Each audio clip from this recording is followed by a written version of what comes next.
Framkvæmdastjóri SFS segir andstöðu evrópskra þingmanna við kröfur Íslands undanþágu frá sjávarútvegsstefnu ESB vekja upp spurningar hvort það sé yfir höfuð raunhæft að hefja aðildarviðræður. 12 eru látin og minnst 23 er saknað í gróðureldum á Suður-Spáni. Í Frakklandi hefur tvöfalt stærra landsvæði brunnið í gróðureldum en á sama tíma í fyrra. Donald Trump Bandaríkjaforseti hefur samþykkt að hefja aftur viðræður við Íran en segir ekkert vopnahlé í gildi. Forsætisráðherra Íslands þrýsti á Trump að finna friðsamlega lausn á nýafstöðnum leiðtogafundi NATO. Fólk er almennt ekki meðvitað brunahættur á tjaldsvæðum. Eldfimur útilegubúnaður og þéttsetin tjaldsvæði geta skapað miklar hættur. Margir landsmenn flykkjast á mannamótum helgina og í fréttatímanum verðum við á landsmóti hestamanna í Skagafirði og á Kótilettunni á Selfossi.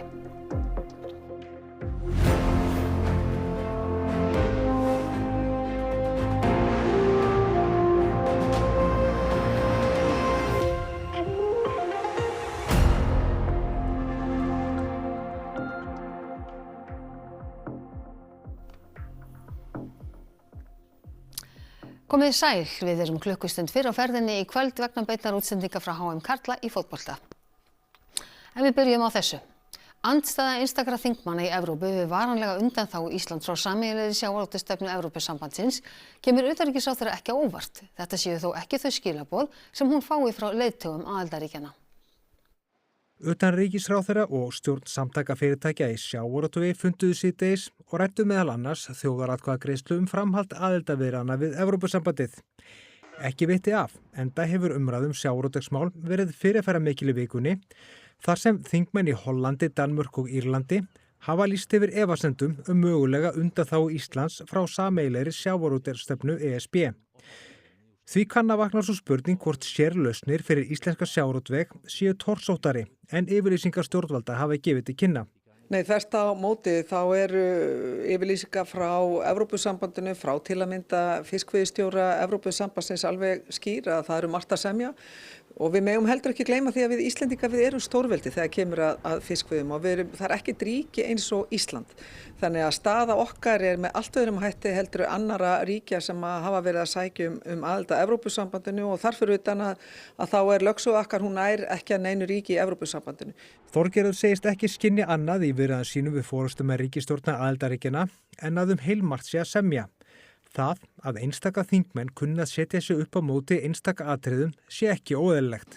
Það eru miðflokkar allstaðar í Evrópu sem eru beinlínis á móti Evrópusambandinu og vilja allt til þess gera að koma í veg fyrir að Evrópusambandi stækki og eflist og það mun að gera auðvitað tvímælalaust með Ísland innanborðs.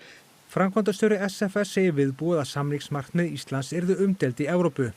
Enda verið að fara fram á mikið. Þegar að samningskrafan verður svo að við viljum standa utan með sameiginlega sjávarútvegsstefnu sem önnur ríki hafa undirgengist og sum hver ósátt við, að þá máttum við alveg búast við því að það myndi ýfa fjaðrir í einstökum aðildarríkjum. Sé það skýr afstaða aðildarríkja að ekki sé hægt að fallast á kröfur Íslands undanþágu frá sameiginlegu sjávarútvegsstefnunni, verði stjórnvöld að spyrja sig að því hvort það hreinlega taki því að hefja viðræður. Það er trímafrekt og kostnaðarsamt og auðvitað háð óvissu að fara í vegferð. Þannig að það er auðvitað spurning sem að stjórnvöld verða að spyrja sig ef að eitthvert þessara aðildarríkja er mótfallið því að Ísland fái varanlegar undanþágur að þá væntanlega eru við stödd á vondum stað hvað svona framhaldi varðar. Að minnsta kosti 12 eru látin í mestu gróðureldum í áraraðir á Spáni. Þriðja hitabylgja sumarsins gengur yfir Evrópu og í Frakklandi hefur tvöfalt stærra land orðið gróðureldum að bráð en á sama tíma í fyrra. Eldarnir eru miskunnarlausir og fara hratt yfir. Flest hinna látnu fórust á flótta undan þeim. Í einni bifreið fundust 4 látin. Parece que los 4 son de nacionalidad extranjera y pudieran ser británicos, ¿no? Porque por el coche con el volante en el otro lado, pues parece que pudiera ser británico, pero todavía lógicamente va a costar identificar. Stærstu eldarnir hafa logað við þorpið Los Gaertos, norðaustur á borginni Almería í Andalúsíu héraði. 100 hafa verið flutt frá heimilum sínum í fjöldahjálparmiðstöð. bæði menn og málleysingjur. Sí, la verdad, pues nos han desalojado hace un ratillo, hace como una hora de allí del país, porque claro, con el humo y todo eso que viene el viento en dirección hacia el pueblo, pues para prevenir de que la gente no inhale y tal. Talið að eldarnir hafi kviknað út frá slitinni raflínu. Þeir eru illviðráðanlegir og heitt loft, þurr gróður og lítill raki hjálpa ekki til. Slökkvilið nota öll tiltæk ráð til þess að berjast við eldana eins og að dæla vatni upp úr sundlaugum. Un incendio muy complicado porque aparte de la orografía y los barrancos, muchísimos barrancos, es la multitud de diseminados. Que lógicamente dentro de toda la masa forestal pues hay casas por todos los sitios, ¿no? Þriðja hitabylgja sumarsins herjar nú á Evrópu og það bara 10. júlí. Í Frakklandi hafa 8.000 gróðureldar kviknað það sem af ás og landsvæði sem hefur brunnið orðið tvöfalt stærra en á sama tíma í fyrra. Alls 25.000 hektarar sem jafn stórt og hátt í 36.000 fótboltavellir. Í nokkur hundru manna þorpinu Rhodes urðu 20 heimili eldið að bráð. Íbúar fengu að snúa aftur heim eftir rýmingu í gær. Mon oncle, il a travaillé toute sa vie pour s'acheter cette maison. Toute sa vie, il a travaillé, il a acheté content, il n'a jamais fait de crédit. Toute sa vie, il a travaillé, il a fait des travaux pendant des décennies. Et il a voulu que ce soit moi qui en hérite. Et en fait, 2 ans après sa mort, tout a brûlé. Franchement, je suis effondrée. Samkvæmt frönsku veðurstofunni heldur hitinn áfram að hækka helgina. Ekki búist við að hann lækki aftur fyrir en í fyrsta lagi á þriðjudag. Donald Trump, forseti Bandaríkjanna, hefur samþykkt viðræður við Íran en ítrekar að ekkert vopnahlé sé í gildi. Í færslu á Truth Social skrifa Trump að Íranar hafi beðið að viðræður héldu áfram en setur þó orðið viðræður í gæsalappir. Ekkert liggur fyrir hvenær þessar viðræður sem búið að fallast á hefjast né hvers eðlis þær verða. Fyrr í vikunni lýsti Trump því yfir að vopnahléinu væri lokið. Síðan hafa verið árásir á báða bóga, þó ekki í dag. Kristrún Frostadóttir forsætisráðherra segist hafa komið skýrum skilaboðum til Bandaríkjaforseta á nýafstöðnum leiðtogafundi NATO að átökunum í Íran þurfi að linna. Ég kom skýrum skilaboðum til Donald Trumps, Bandaríkjaforseta frá íslensku stjórnvöldum að við hvettum hann til þess að átökunum myndi linna og hann myndi beita diplomatískum aðferðum. Hver voru viðbrögð Trumps við ykkar skilaboðum? Hann mjög meðvitaður að það þarf að stöðva þessi átök. Það eru allar þjóðir sem sátu við þetta hringborð sem líða fyrir átökin, bæði óstöðuleika í Mið-Austurlöndum og líka olíuverð. Þannig hann tekur þetta til sín. Svo þarf maður bara að binda vonir við að diplomatísku leiði sé beitt. Svokölluðu hryðjuverkamálið endanlega lokið eftir að ríkissaksóknari ákvað í dag að óska ekki eftir leyfi til að áfrýja sýknudómi Landsréttar til Hæstaréttar. Í málinu sem hófst með handtökum fyrir tæpum 4 árum voru Sindri Snær Birgisson og Ísidór Nathansson ákærðir fyrir að leggja á ráðinu hryðjuverk. Þeir voru sýknaðir í héraðsdómi og 2 í Landsrétti en Hæstiréttur vísaði málinu til nýrrar meðferðar þar eftir fyrri dóminn. Í tilkynningu ríkissaksóknara segir að í nýjum dómi Landsréttar sé búið að bregðast við því sem Hæstiréttur gerði athugasemdir við. Dómur yfir tvímenningunum fyrir vopnalagabrot stendur hins vegar. Engin lög eru brunavarnir á tjaldsvæðum og viðbragðsaðilar kvarta yfir úrræðaleysi. Aðalvarðstjóri segir rekstraraðilar tjaldsvæða og ferðamenn ekki meðvitað hættuna sem getur skapast. Eldur í hjólhýsi, hann mjög fljótur að vera fullþróaður og eins og segja þetta breiðist hratt út og það mikill eldsmatur í þessum búnaði. Útilegur njóta mikilla vinsælda yfir sumartíman og algengt að sjá þéttsetin tjaldsvæði. Þar dvelur fólk ofti í nálægð við hvert annað og eldhættan mikil, enda eru rafmagnssnúrur, grill og gaseldavélar vinsæll útilegubúnaður. Skipulag tjaldsvæða gegnir mikilvægu hlutverki í brunavörnum. Samkvæmt leiðbeiningum frá HMS skal vera að minnstakosti 4 metra bil milli eininga og aðkomuleiðir greiðar fyrir viðbragðsaðila. Yfir 200 skráð tjaldsvæði eru á landinu. Viðbragðsaðilar segja fá að fara eftir leiðbeiningunum. Eru rekstraraðilar tjaldsvæða meðvitaðir hættuna? Mjög misjafnt. Almennt held ég að þeir kannski veitu þess ekki næga athygli. En það undantekningar þó. Við erum hér stödd á tjaldsvæði þar sem verulega hefur verið hugsað út í þetta. En almennt nei. Þetta er vertíð. Menn væntanlega vilja ná sem mestu inn á sem styrstum tíma. Flest Evrópuríki hafa stigið lengra en Ísland og sett lög skipulag tjaldsvæða til að tryggja brunavarnir. Hvaða úrræði hafið þið til að grípa í ef ykkur líst ekki á stöðuna? Við höfum ákaflega takmörkuð úrræði og í rauninni það eru engin lög, engar reglugerðir sem að ná yfir brunavarnir á tjaldsvæðum. Forvarnir gegna því lykilhlutverki. Mikilvægt að yfirfara gasbúnað og rafmagnstengingar og tryggja að slökkvitæki sé aðgengilegt. Þá þarf að sýna sérstaka aðgát við notkun grilla og ekki tjalda of þétt. En ferðamenn sjálfur, heldur þeir séu meðvitaðir þessa hættu sem getur skapast? Nei, almennt ekki. Eins og þessi típiski íslendingurinn, hann að fara í útilegu með hópnum sínum og menn vilja vera þétt. Þannig að nei, ég held að ferðamenn séu ekki mikið að spá í þessari hættu sem að mögulega lúrir þarna einhvers staðar. Engan sakaði þegar eldur kom upp í þaki 4 hæða hús við Naustabryggju í Bryggjukverfinu í Reykjavík á 11. tímanum í morgun. Allir tiltækur mannskapur slökkviliðsins fóru á vettvang á 4 dælubílum og 2 körfubílum. Þegar þangað komu voru allir íbúar komnir út úr húsinu, iðnaðarmenn voru að bræða pappa á þakinu þegar eldurinn kviknaði og breiddist út allt þak í klæðningu og pappa sem þar var fyrir. Rífa þurfti upp bárujárn til að komast að eldinum. Þakið er talið ónýtt og miklar skemmdir eru í einni íbúð. Ný brú yfir Breiðholtsbraut var opnuð snemma í morgun. Tafir geta orðið á umferð næstu vikur þar sem framkvæmdir standa enn. Opnað var fyrir bílaumferð yfir brúna klukkan 6 í morgun. Hún liggur yfir Breiðholtsbraut, milli Jaðarsels í Reykjavík og Vassendahvarfs í Kópavogi. Vegurinn var lokaður frá 11 í gærkvöld meðan færsla umferðar var undirbúin. Þetta er stór áfangi í mjög stóru verki. Við erum búin að vera með framkvæmdir í gangi síðan í september 2023 og verkið gengur út á að tengja Arnarnesveginn frá Breiðholtsbraut og inn á Austur-Kór og Rjúpnaveg í Kópavogi. Og samhliða þessu líka verið að laga stígakerfið, þannig við erum með 2,5 km stígu, við erum með 2 göngubrýr og svo þessa stóru og miklu brú sem er hérna á bak við okkur. Nýr hluti Vassendavegar milli Arnarnesvegar og Vassendahvarfs var einnig opnaður sem og umferðarljós við gatnamót Arnarnesvegar og Breiðholtsbrautar. Gert er ráð fyrir að framkvæmdum ljúki í vetur og er kostnaðurinn 7 milljarðar króna. Við erum á kostnaðaráætlun og tímaáætlun, þannig verkið hefur gengið mjög vel og við sjáum fram á að opna í lok nóvember heildarmannvirkið fyrir umferð. Næst á dagskrá sé að breyta skipulagi gatnamóta Vassendahvarfs og Breiðholtsbrautar. Gatnamótunum hefur verið lokað og umferðarljós fjarlægð. Bryndís segir að umferðin hafi gengið vel það sem af er degi.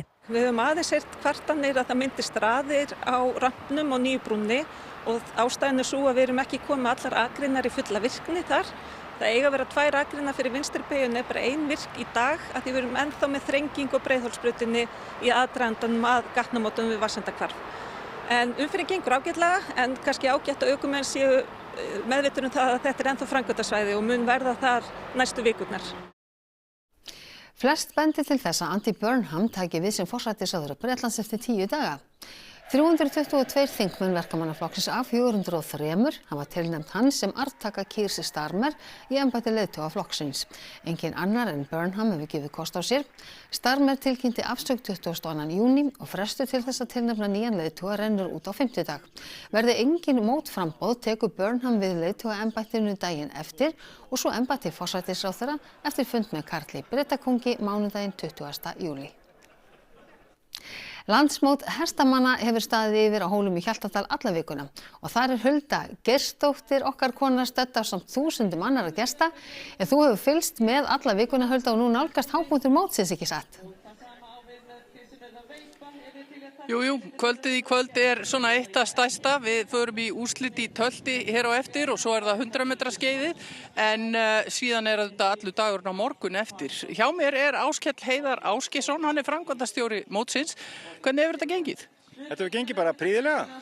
Veðrið leikur við okkur og hér er frábær hestakostur og mikið af skemmtilegu fólki þetta sem er að koma hérna saman til þess að sjá íslenska hestinn og allt gengur ljómandi vel. Hversu margt fólk er hérna? Það er svona 6.000 manns á svæðinu, þannig að þetta er svona ágætis þorp sem við erum búin að búa til hérna inn í Hjaltadal og svo er hérna stór hópur af frábæri starfsfólki sem heldur utan um þetta allt saman, þannig að það er þéttbýlt í Hjaltadal þessa dagana. Sko, mér skilst að þú sért eini maðurinn hérna í dalnum núna sem ekki hestamaður. Nei, ég veit ekkert hesta. Ég var bara fenginn til þess að halda utan um þennan viðburð, sjá til þess að þjónustan sé í lagi og fólki líði vel hérna og sem betur fer gengur það ágætlega, en það fullt af sérfræðingum sem vita allt hestana sem að halda utan um það allt saman fyrir mig.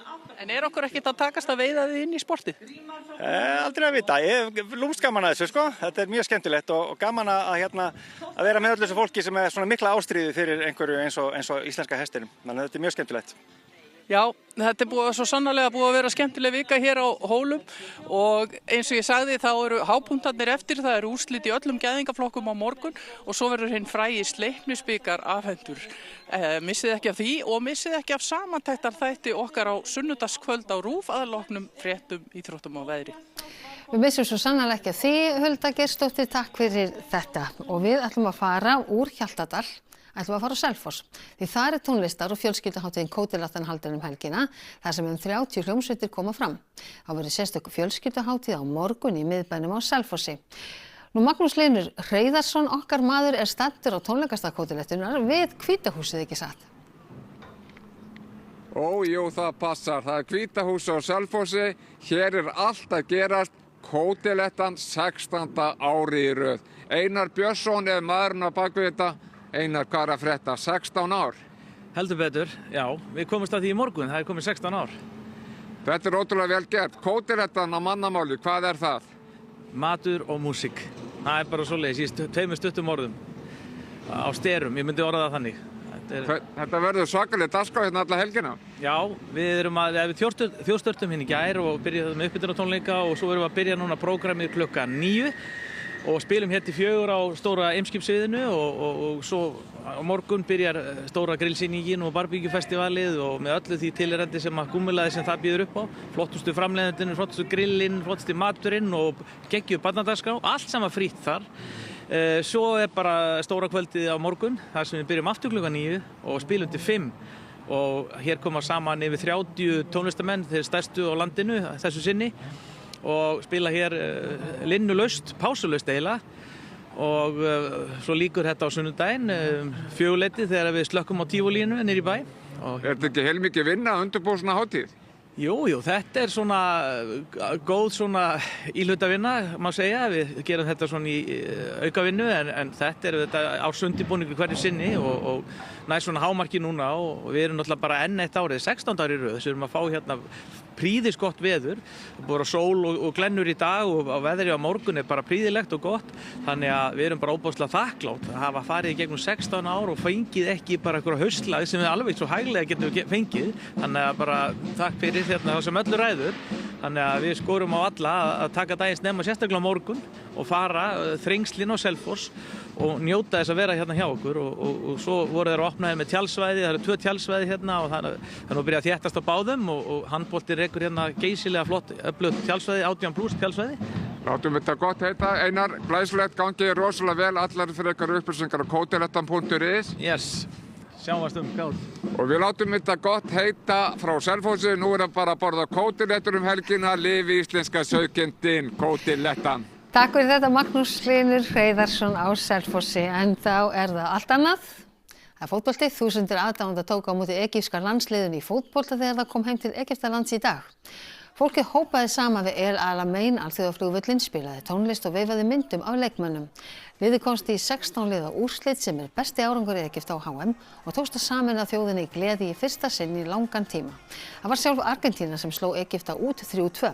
Egypska knattspyrnusambandið hefur sagst óánægt með dómgæsluna í leiknum og mörgum þykir liðið hafa átt meira skilið úr leiknum á þriðjudag.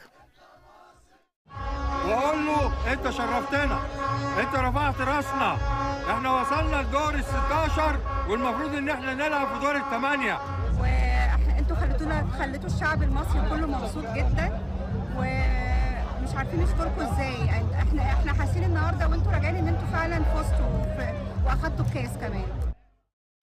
Þá er það fréttirnar sem við öll bíðum eftir, það eru veðurfréttir.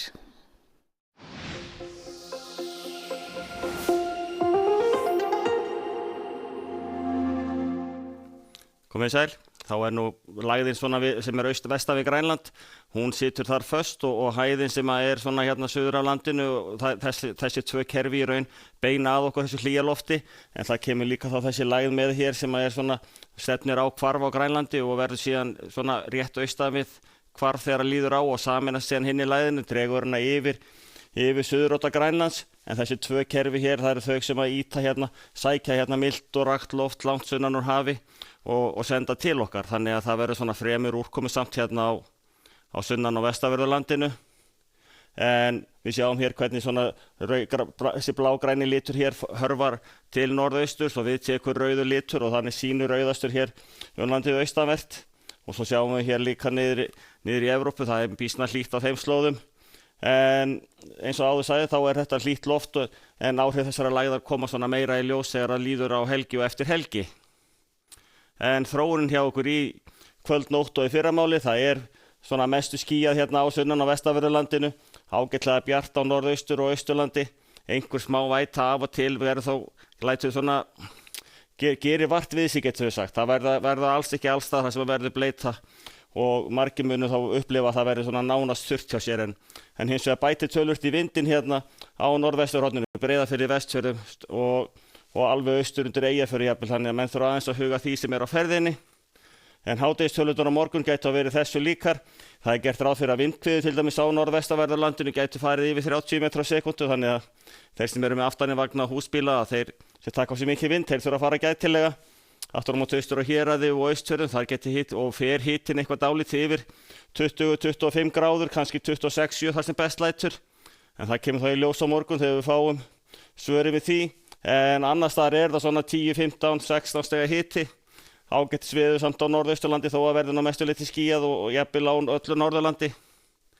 En þróunin síðan áfram yfir til laugardags að það í raun óskup lítið að gerast. Það í raun þessi vætubakka sem koma inn af og til hérna vestast. En áfram verður ágætis veður á norðaustur og austurlandi, það verður eitthvað aðeins skýjaðara, en svo rofar til þegar það kemur fram á sunnudaginn. Þannig að hádegistölunar á sunnudag þó eitthvað þessu líkar, þannig að það eiginlega víðar svona bjart yfir, þó að vissulega verði einhver svona háskýjahula yfir og hitatölunar austur og Héraði náttúrulega eins og verða vill þegar að suðvestlæg átt í lofti. Og við hérna á sunnan- og vestanverðu við fáum hins vegar áfram þessar svona 10-15 gráður.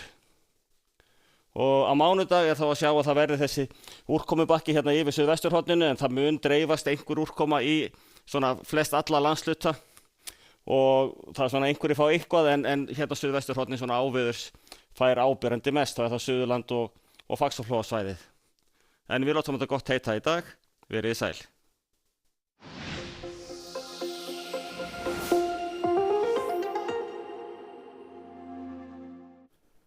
Og áður en við kveðjum ykkur þetta föstudagskvöldið þá ætlum við að rifja upp helstu atriði fréttatímans.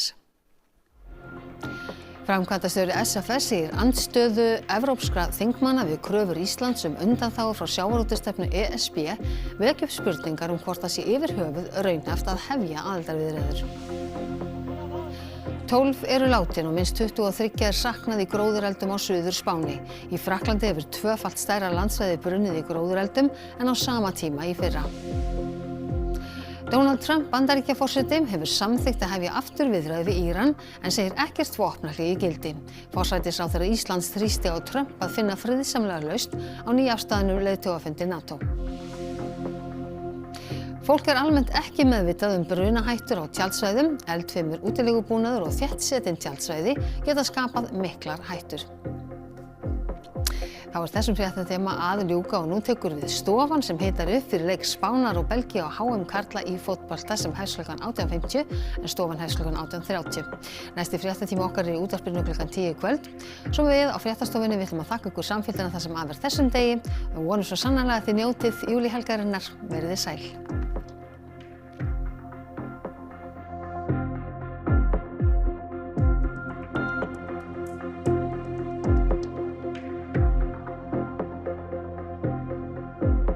Á RÚV í kvöld. Stofan. Upphitun fyrir 8 liða úrslit á HM karla í fótbolta. Leikur í 8 liða úrslitum á HM karla í fótbolta. HM kvöld. Samantekt frá leik dagsins á HM karla í fótbolta. Dýrin mín stór og smá. Bresk þáttaröð dýralæknastofu í Yorkshire á 4. áratugnum. Þættirnir eru byggður á bókum eftir Alf White sem skrifaði undir nafninu James Herriot. Aldrei fór ég suður. Samantekt frá tónlistarhátíð á Ísafirði í apríl 2026. Já.